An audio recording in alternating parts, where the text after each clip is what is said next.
Hello mga friends ko Tomodachi, Ohio. Good morning, good morning. Magandang umaga. Ito nga pala yung ginagamit ko na SPF UV na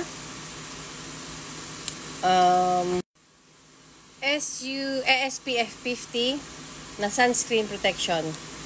Kung ayaw nyo na medyo malalagkit-lagkit yung mga kamay nyo, ito ang gawin nyo. Alugin nyo lang siya. Tapos spray.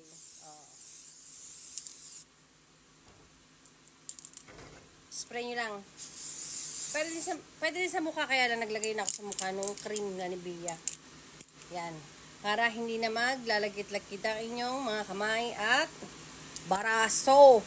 Yun. Ito na ang pinakamadali. Marami dyan mga pang-spray, pero ito yung ginagamit namin. Sana makatulong sa inyong sunscreen protection ngayong summer dito sa Japan. Bye!